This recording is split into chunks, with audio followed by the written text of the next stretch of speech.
Well, I saw his film, and I was really impressed. That's why we carry it on the online video bookstore at Infowars.com. In fact, if you go to Infowars.com and look in the show guest area, we have a hyperlink to the film. It's Generation RX. Generation RX. And it goes over the history of the drugging of the children and adults and the horror stories. Kevin P. Miller began producing documentaries in the 1980s and was immediately rewarded with numerous international film and television awards for his efforts. His first documentary, The Promised Land, explored the abandonment of homeless military veterans, and it won him many international film awards and other accolades. More importantly, it helped launch a string of hard-hitting documentaries about healthcare and other important issues over a 20-year period. Kevin P. Miller is being featured in the upcoming book, Dangerous Men, along with David Icke, Dr. Bruce Lipton, and others. His latest film is called Generation RX, a documentary that examines how we are drugging our children earlier and more often than ever before with psychiatric medicines. It has been hailed by 2 Academy Award winner Paul Higgins as powerful and often chilling eye-opener. Hope I'm pronouncing that. Paul Haggis, I think I'm pronouncing that right, Mr. Miller? It is. It's Paul Haggis. Fantastic. Listen, so much to go over, so much to cover here. But whenever I look into the drugging of children and the New Freedom Initiative with its own internal documents saying the goal is to put 50% of America's kids on psychotropics and antipsychotics, these drugs brain damage people. They admit it causes suicide and psychopathic outbursts, especially in people that are already prone to impulse control. They know what they're doing, and as society breaks down, and now they have drugs for the drugs. I've seen those ads on television. So this is a bottomless pit, it seems, and the public is pretty much unaware of it. So I appreciate you making this film. Well, listen, it's a great honor to be on your show, and I know that you've been covering the topic for a long time. And, when you talk about experimentation, that's already being done, of course, and the foster kids who are already in the worst situation imaginable without parents, they're being shifted around from house to house and institution to institution.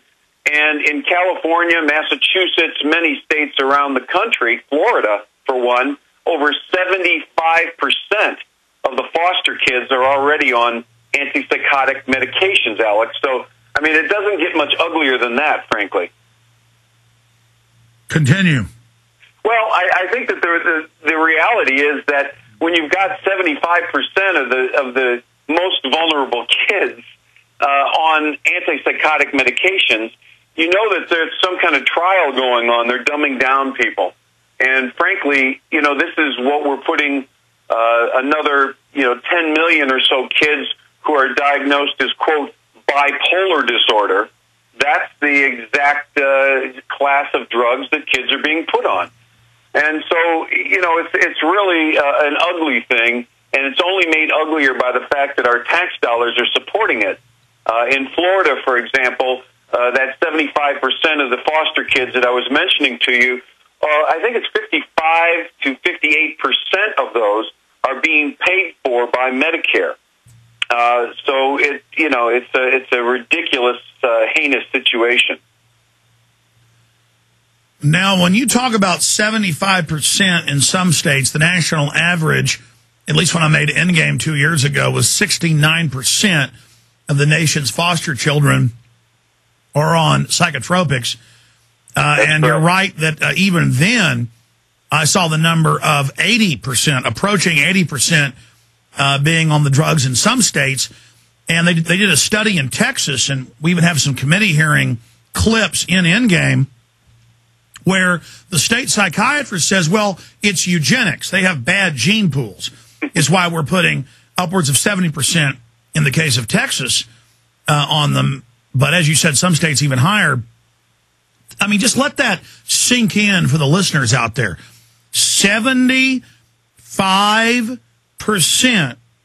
of foster children on psychotropics and antipsychotics, but don't stop there. The Texas report from WOAI TV in San Antonio, itself from the state's own numbers, said they're on an average of 7 drugs. And there were medical doctors on the TV program that we play clips of here saying they would see a healthy kid at, say, 3 years old that got grabbed by foster parents, by the system. And they'd see him 5 years later in a wheelchair, totally retarded, not even able to speak. So they are murdering these children with the drugs. And you're talking about what conventional journalists are reporting, Alex, and so that makes it even more shocking because we know that there's this one hand feeds the other kind of attitude in the mainstream media. I mean, one of the guys in my film, Robert Whitaker, a former science journalist who basically is, he's almost blackballed. He almost can't find a job in conventional journalism anymore because he co-wrote a series on psychiatric research for the Boston Globe. And part of what he told me in the interview was that it's literally 1 out of every 70 children in the United States who are on antipsychotic medications alone. Of course, the number is higher if you include Ritalin and antidepressants and the like. So this is not a lark. This isn't a fluke. This is something, as you say, that the medical doctors and the medical establishment sure as hell know what they're doing, and it's been going on now pretty ardently since about 1970. Yeah, this is THX 1138. This is Brave New World. And Aldous Huxley, in 1962, shortly before his death at Berkeley, and folks can watch the film and the audio online, just Google Aldous Huxley Berkeley speech, he says that, hey, everything in my book is what the eugenic social planners were planning in 1930. And so everything I'm saying in the book is going to come true. After 2000 is our plan. And by the way, my brother runs the United Nations UNESCO program as the Secretary General of UNESCO.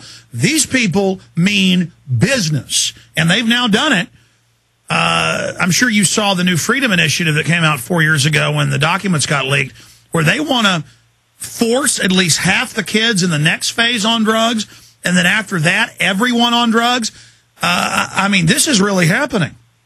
Well, I think that the timing of Generation RX is really extraordinary because it was rolled out just around the same time that, again, our friends, our cohorts in the mainstream media, New York Times and LA Times and Washington Post were starting to reveal for the very first time that, oh my God, there's actually a collusion going on. There's conflicts of interest.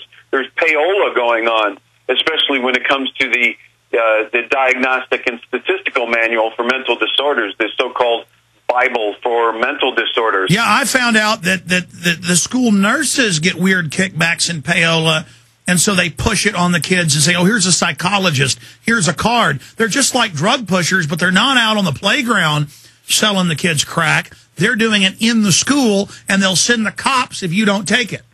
Well, what's funny is that we say in the film, I think it's Dr. Julian Whitaker, my good friend, the medical doctor from Los Angeles, and he says, it's comical because the very same drugs that they will arrest you for if you're walking down the street in front of a school are what the kids in the schools themselves are lining up to get from those very nurses.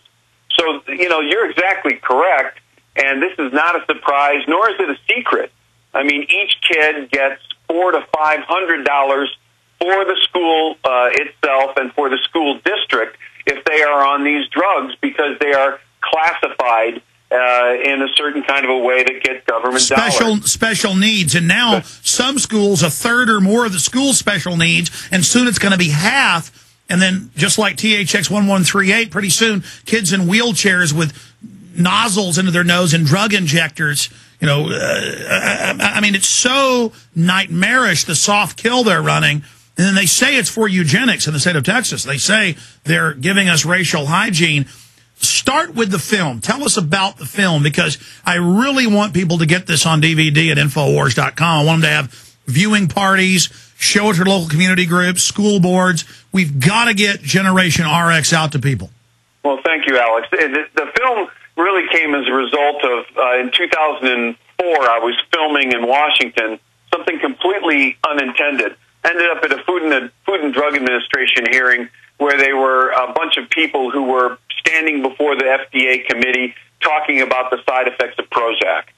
And as I was filming over the 2-hour period or whatever, it kicked into me that, my God, I've heard this all before. And it turns out that I had originally heard it in a videotape from 1991, where the American citizens, 40, 50, 60 of them, were standing before the FDA a year after Prozac had been on the market, saying, my mother stabbed my father, my sister hung herself, every imaginable, awful, frightening story that you can imagine. And so when I realized that nothing had changed in that period of time, in fact, it had gotten worse and more kids had gotten on these medications, I said, nothing's changing. I need to produce a film about this.